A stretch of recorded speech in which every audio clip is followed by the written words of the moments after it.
What's going on, ladies and gentlemen? Welcome back to another Copart walk around.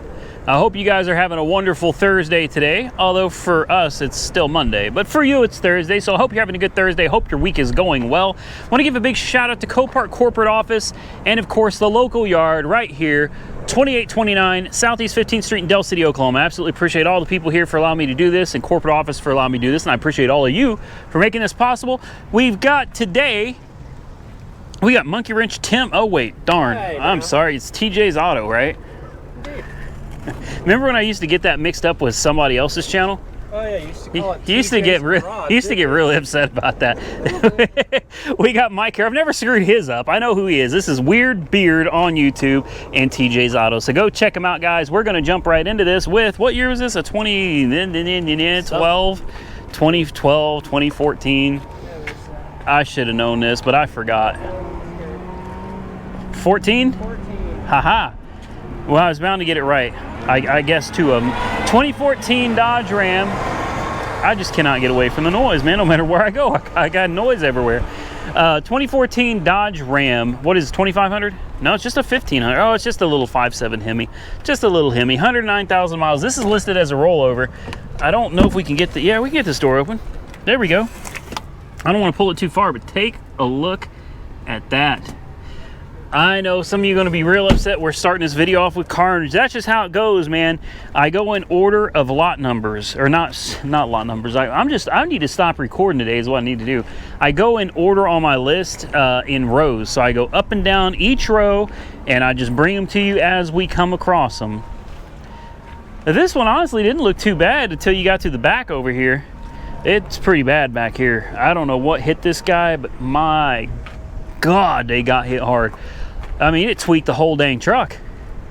Whole thing, look at this. Well, we can find out what hit him. Maybe we can find a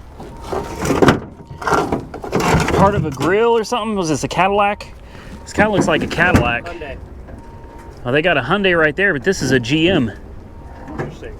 That's a GM portion of a grill right there. It says General Motors right on the back of it. There's more than one car involved in this accident. So two cars maybe hit this guy. I don't know, man.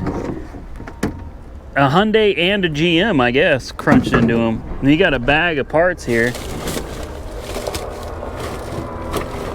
Good Lord. Well, I guess we're never going to know what exactly hit this guy.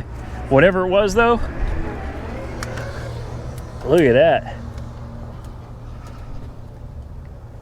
What's this grill here? This is Hyundai. Yeah, it's got a Hyundai grill there, but then we got a GM, I think a Cadillac grill, yeah, right here. Yeah. I think that's an SUV. I don't know, man. There's an interior piece from somebody's car. That color screams Cadillac. Yeah, I'm pretty sure there was a Cadillac, maybe like an SRX or something involved. I don't know. And this insert right here definitely goes to that bumper. That's a big bumper too. I don't know, man. How about a 99 Ford Escort ZX2? Yeah, why is this on here? Well, number one, it's a donation. That's not why it's on here though. But number two, I'm not sure I've ever seen a Ford Escort that made it to 250,000 miles before. And it did it pretty gracefully, aside from the paint being completely, well, the clear coat being completely baked off of it. Look at that. The car wash take care of that. Aside from that, the rest of the car actually looks to be in pretty good shape. It's got some really expensive prime wells. Those are up there with Michelin's, aren't they? I believe so. Prime wells. Got some good prime well tires. This one may actually fire up. Look, no chip. Can you believe that? No chip. This is my type of car. Oh, come on. No, I hate it. No. Dead as a doornail. Look at his crank windows, just like my Sonoma. Yeah. Very rarely do you have crank windows that quit working. Dang it. And I know somebody's going to say, Randy, why don't you bring a booster pack to Copart? God, why didn't I think of that? Why didn't I think to bring a booster pack? Well, Copart doesn't allow you to bring booster packs. At least they're not supposed to. Some places are different. Some might let you and some might not. But I can tell you for sure, this Copart does not allow you to bring booster packs or diagnostic equipment with you. The steering actually feels pretty tight too. This little car looks like it's in good shape, but Mike has a theory about why it's here. What do you think? Bad transmission. That's my guess. Yeah, I'd guess transmission too. I mean, these things were just notorious. Well, is this got the single cam engine? No, it's the dual cam. Okay. The single cam was known for dropping valves, so the engines were just notorious for dropping valves and blowing head gaskets, and the transmissions were just notoriously not good. Golly, boy, you could tell this thing had some miles on it. Look at it. Good night. Let's see what it looks like under the cap here. Clean. I don't know if you guys can even really see in there. Can you see the cams? It's actually very clean in here. I mean, obviously, to make it this far, someone had to have taken care of it. Good Lord, look at the oil level. Wow, it's up there.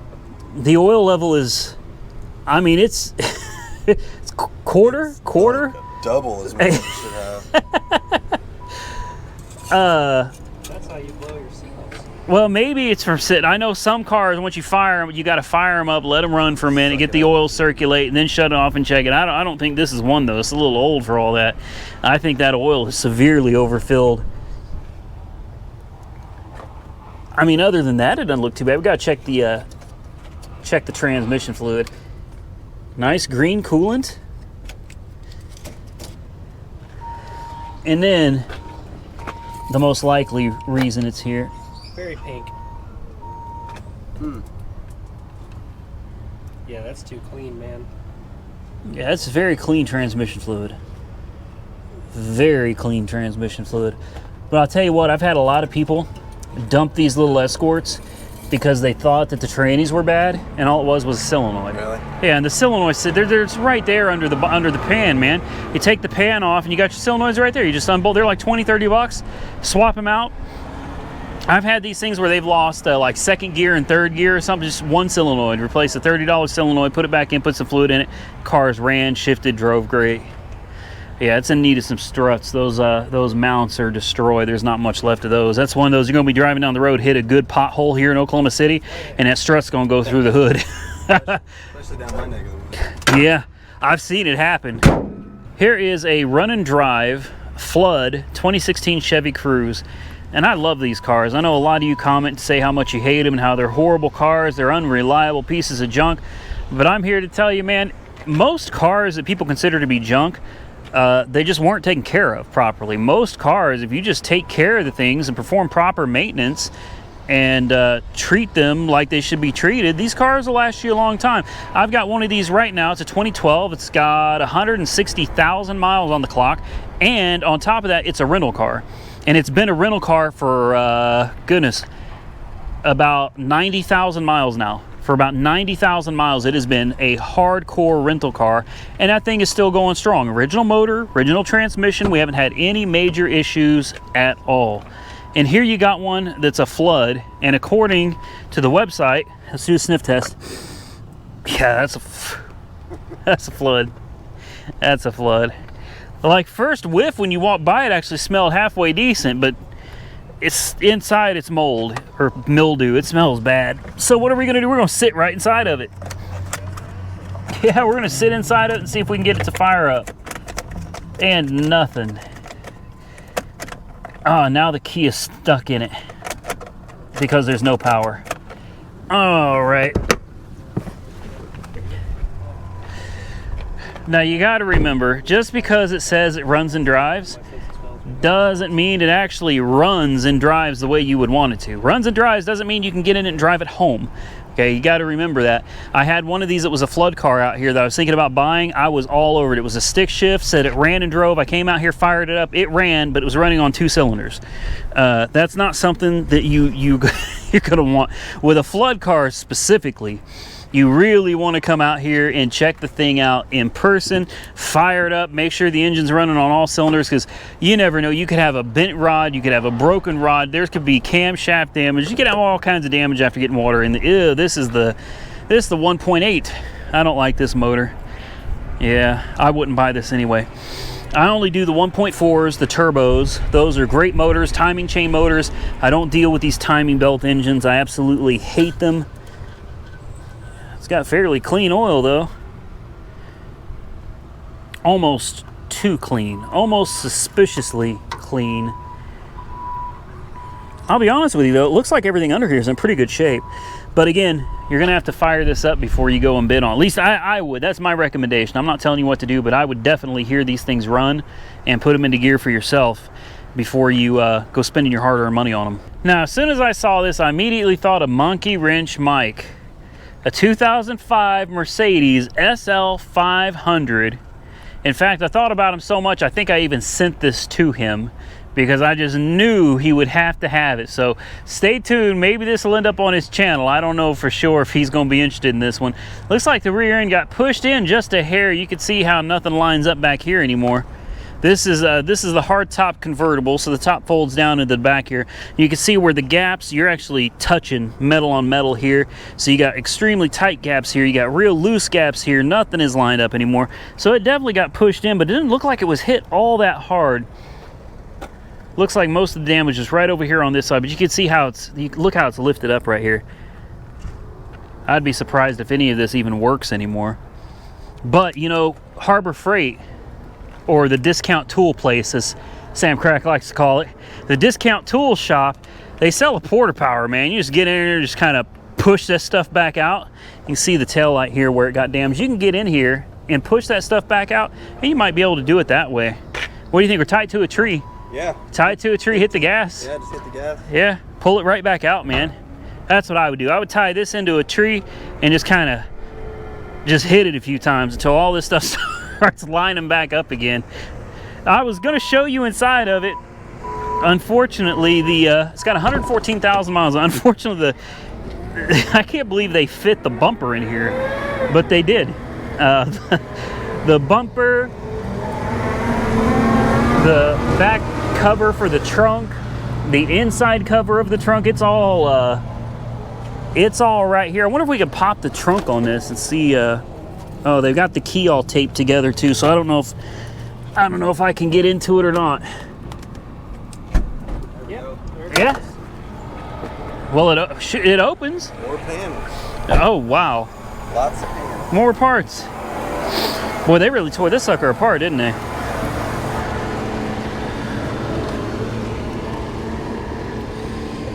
See, I don't know. To me, it doesn't look that bad. Yeah, it's really not. Oh, you broke it. What did you do?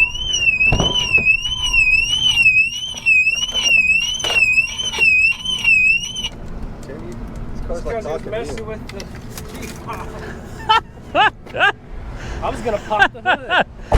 Uh-oh. He did it.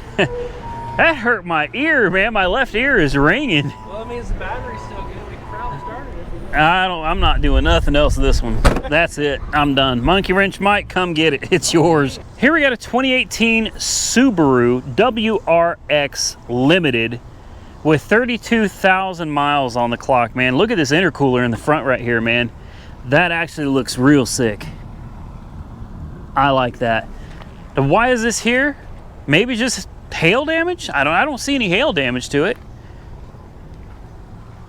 I don't know why this is here. This thing actually looks to be in excellent condition. Look at this. Oh, we got to fire this one up. We got to fire this one up. I guarantee you this one will start. Oh, we got pieces in here. So it took some, that's a rocker cover. So that must mean there's damage on the other side. Here we go. Are you ready? Boy, somebody had this thing leaned back. They must have been like 8 feet tall. Hold on, let me get my seat up a little bit. I'm kind of short. I'm 5'11" and a half. All right. Oh, hear that turbo?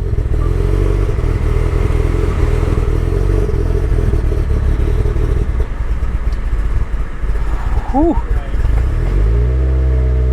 Sounds to me like it's got a boost leak. It's cammed up.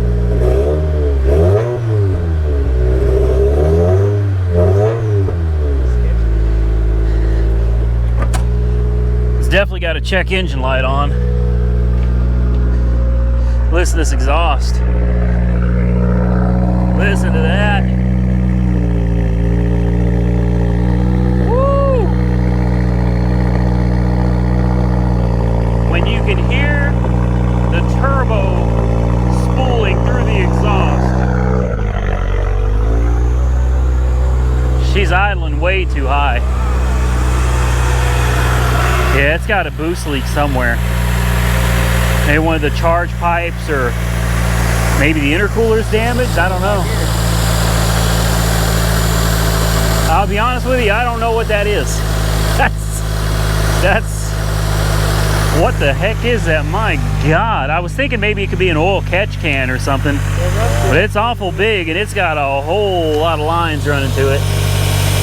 That's the same company that makes the intercooler, I think. It's not fuel related. It says not for fuel injection.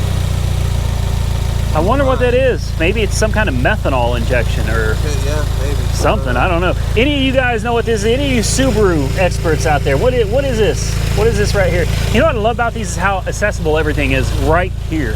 Like you can actually work on this car. You got a couple plastic covers here, but I mean, you can get to everything on the front of your motor right here. I don't know if this is chain driven or if it's still timing belt. This looks chain driven. I don't see any plastic covers on the front of this one. It's metal. Well, back in the day, there were timing belts. You know, it was real easy to assess your timing belts. You got opposing cylinder heads. You got one way over there. You got one way over here. Looks like it's got an aftermarket transmission mount right there. I mean, your transmission is literally right here. You know, the majority of your transaxle is sitting right here.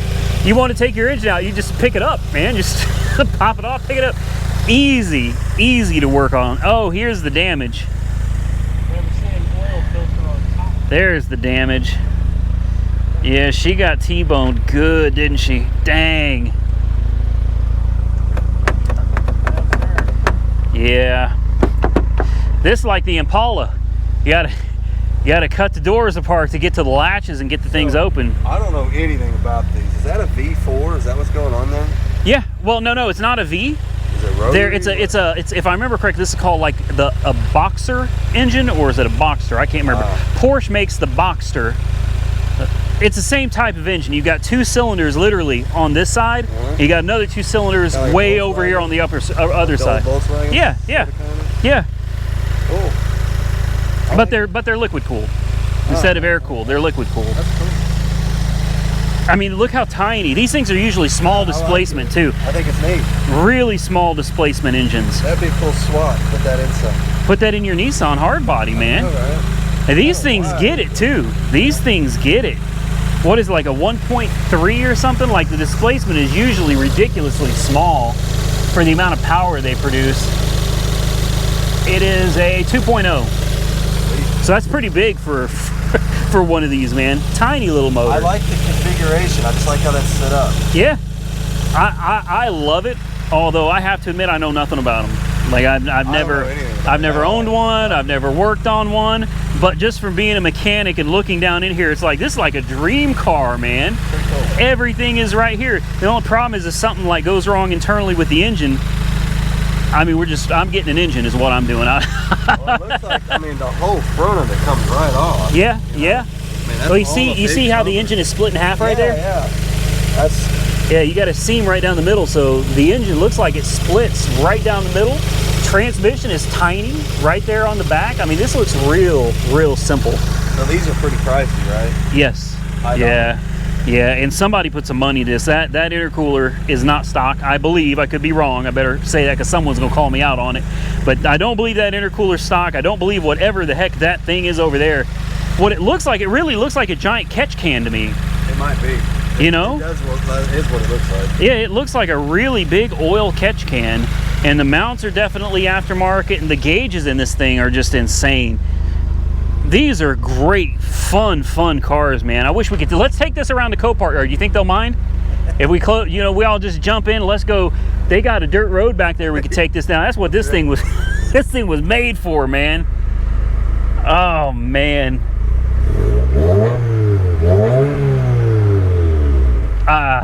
I gotta stop. I gotta stop. Cool car. You know what I'd do? I'd buy it just like it is. I wouldn't even fix it or anything. I wouldn't. I'd make it where you can open them doors, cut the outsides off or something so you can get... I'd have fun with it just like this. Definitely worth fixing. Yeah. That's nice. Somebody's definitely going to put this back on the road. Yeah. This is a great car. And most of the work is just going to be just replacing the doors, and then That pillar is... Yeah, you're gonna have to pull that. The rocker. The dog leg. That yeah. dog leg's repairable, believe it or not. Is it? Yeah. So you don't have to replace the whole quarter? Maybe you might could save that quarter. I've seen worse.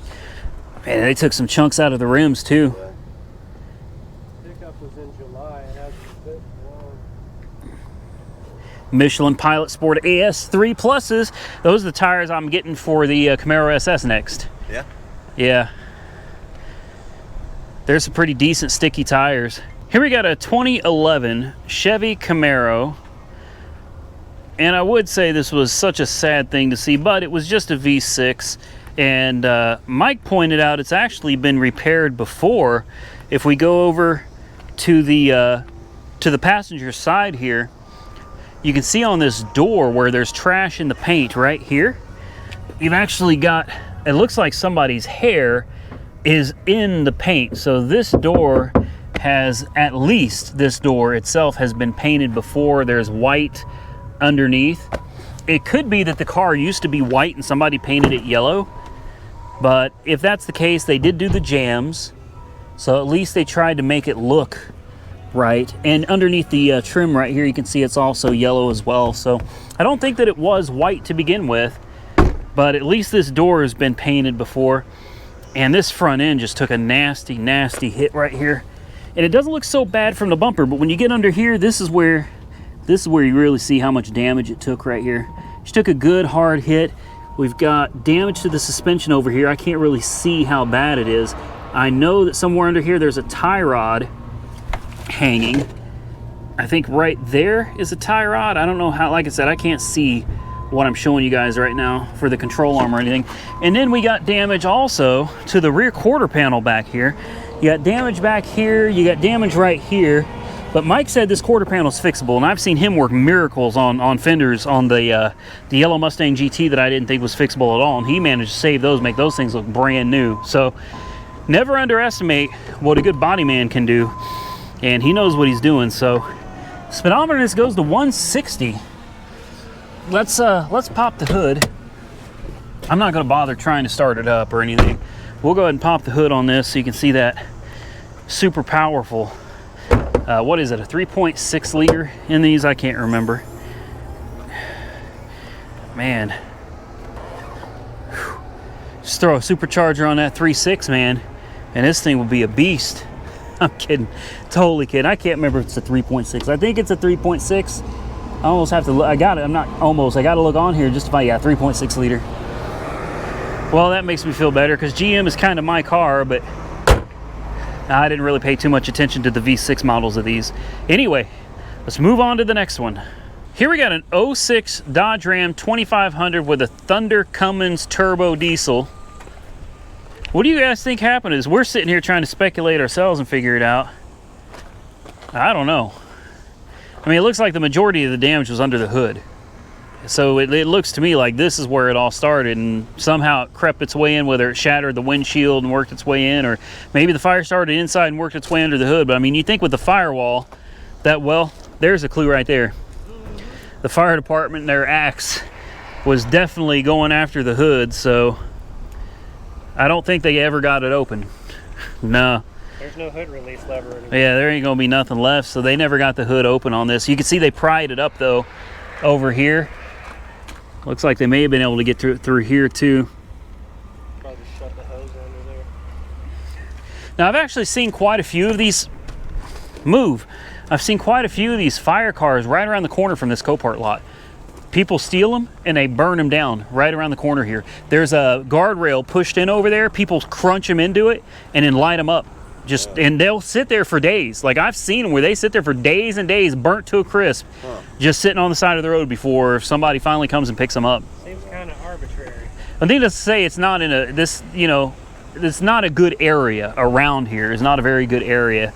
But the good news is for the insurance company, the tow bill is not going to be that much. It's right around the corner, man. At least they're burning them right next to Copart around the corner over here.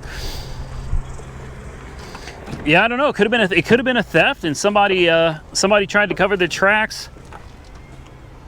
Golly, I mean, the interior is just gone. Careful closing that door. Yeah, that window. I don't know, man. One can only really speculate. It used to be a nice truck, though. If I had to pick a diesel, I've got a lot of people telling me I need to just bite the bullet and buy myself a diesel. And the only reason I haven't is because I don't know anything about diesels. Other than I've had so many people that do know a lot about them tell me they're extremely expensive to fix. Like lots of some IDS sensor or IDS something or IPS, I don't know. It's like that stuff's like $2,000. Injectors are like $800 a piece or something. And I've been told that diesels are ridiculously expensive when they need maintenance. But I love the Dodge. They seem to be very reliable trucks. And the engines look like you can actually work on them with them still in the car without taking the frame or without taking the cab off. And it looks like everything is pretty reasonable to work. And aren't most of these Cummins like what are they, like 5 point something? They're small, like 6s. They're 6-cylinder turbo diesels. So, you know, the way I look at it, fewer parts to go bad, easier to work on, cheaper to repair. I really do. If I had to pick a diesel truck, I think I probably would go with the Dodge, even though I'm not a big fan of Dodge's transmissions. Maybe on the maybe when they put the Cummins in them. Don't they run like Allison? Yeah, I think they do come with Allison. Same thing with the Dirty Max diesels. They come with Allisons. So I would assume the transmissions in one of these diesel trucks is going to be a whole lot more stout than the original ones. Comment below. Tell me what you think of diesel trucks in general. Personally, I'm a little leery of them. Here's a really cool one. It's a 2013 Chevy Equinox. Now, there's nothing cool about an Equinox. Sorry, Tim. Sorry, man. I mean, I know how it is. I didn't like it either. Nothing cool about an Equinox, but this one is just, the amount of damage in here is, it's kind of cool. It's a theft recovery, and it's a fire car.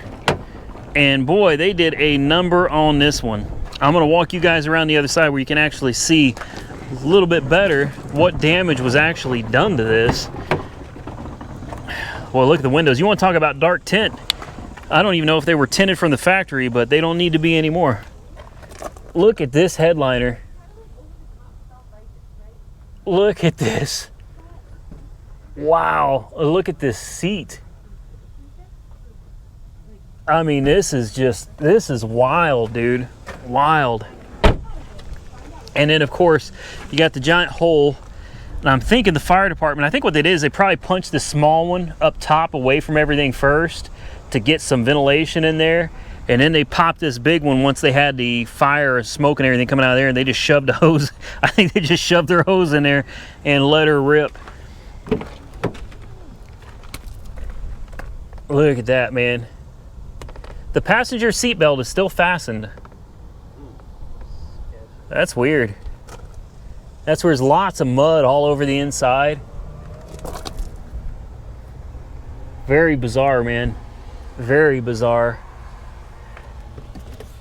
Look, the lights, dude, the lights inside still work. Yeah. They're on in the little console in here. There's no key, but I guarantee if you got a key for this, this thing will fire right up. Look at the seat. Hole going straight through it, man.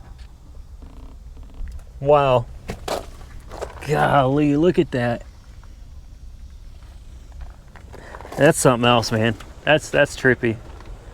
Here I got one for you guys. How about a 2014 Porsche Panamera? Boy, I hope I got that right. Practice saying it like 3 times. As I didn't want to sound like a fool, but chances are I got it wrong. Look at this bad boy, man. This car right here is for sale. Buy it now for 14 grand. $14,000. It's listed as a run and drive. It's got rear end damage. Somebody used some JB Weld to hold this bumper on. JB Weld and zip ties to hold this bumper on. So obviously we got some what appears to be light rear end damage, but I don't want to go spouting that off too soon because it may be worse than it looks. But obviously got a broken taillight. This back bumper's got quite a bit of damage. In fact, it looks like it melted on the exhaust back here. Oh yeah, it's crispy back here. Whoa. And I fell over. Let's see if this is open. I'm curious to see if we can actually fire this one up. It's gonna have a dead battery. Yep. Yeah, it's gonna have a dead battery. Let's take a look at the inside though. I mean, executive, right? Boy, it's hot. Goodness, this black on black is insanely hot out here. You know what I should do? I should get on Turo and rent one of these and try it out. Oh, yeah, there's no lights on. Oh, look, the shifter's all torn apart. Probably because they couldn't get it running or something. So they took this all apart.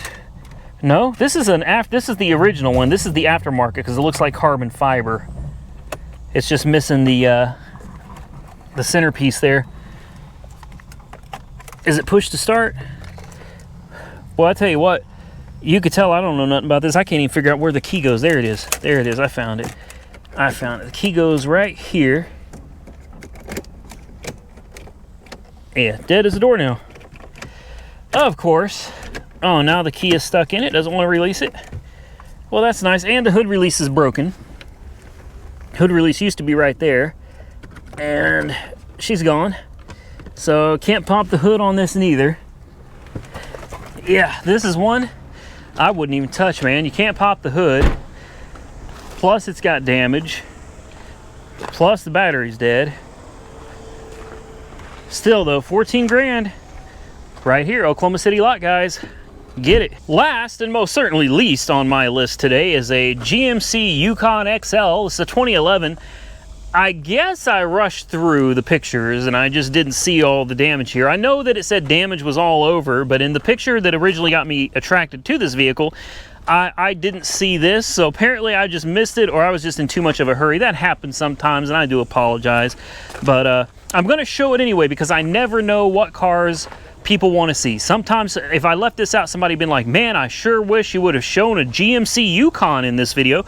So I try to provide as much variety for you guys as I can.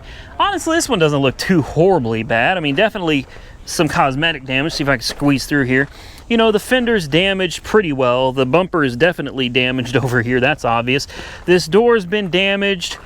The running board is damaged, but it looks like the rest of it's not so bad. This can be fixed. A bumper can be put on. You could even patch that up. I'm sure Mike can fix something like that. The rear doesn't look that bad. So it does have some damage, but honestly, it's not too much. It's an SLT. Whew, it's hot. All the lights are on in this one. Of course, it's third row. It's XLT, so that we've got, or sorry, XL, not XLT. XL. This is the big one. Don't worry, the fender's already damaged, and so is the door there, so I'm not overly... Oh, no key. There is no key. Ah, are you kidding me? Ah, this is one that'd probably fire right up to. Of course. Of course, we finally get one that you could probably fire up and start immediately, and we got no key to the dang thing. I don't know, let's pop the hood. We may find out there's no motor in it either. Maybe that's why they... No, it's definitely got a motor. Yeah, okay, well. No battery. Battery's right there. Oh. Yeah, everything looks complete on this. I don't know what engine this is. I have to take a look. 6.2? I don't know. No, 5.3. 5.3. Yeah, it's the little one. Well, not the littlest. Some GMs, they come with like a 4.8 liter V8. I don't even know what the point is. That's barely bigger than the Vortec V6. So thank you for watching this Copart walk around. I hope you guys had a great week so far. I look forward to seeing you again on Saturday. And big thanks to Weird Beard over here. Check him out on YouTube. Link in the description. And TJ's Auto, he's running away. I swear he's camera shy, but he's got a YouTube channel. I ain't figured this one out yet. But TJ's Auto, go check him out on YouTube, boys and girls. I certainly appreciate it. Shout out to Copart Corporate Office and the local yard here, 2829 Southeast 15th Street in Del City, Oklahoma. Never sponsored. Well, I don't want to say never, because I mean, it would be great to actually be sponsored, but as of today, as of making this video, not sponsored. Dang it. Copart, wake up, man. Now, I appreciate all you guys for letting me record out here, and I appreciate them for coming out and hanging out with me today, and I appreciate all you for watching. If you're not subscribed, please consider subscribing to the channel. Don't forget to click that bell icon, turn on those notifications. Don't forget to follow me on Instagram, Auto Auction Rebuilds, and until next time, guys, I will see you very soon in the next one. You know, at the end of my video, I think of Mr. Rogers. And I think I should end with, it's a beautiful day. Please won't you be my neighbor? goodbye, neighbor, and throw my little shoe in the air, you know,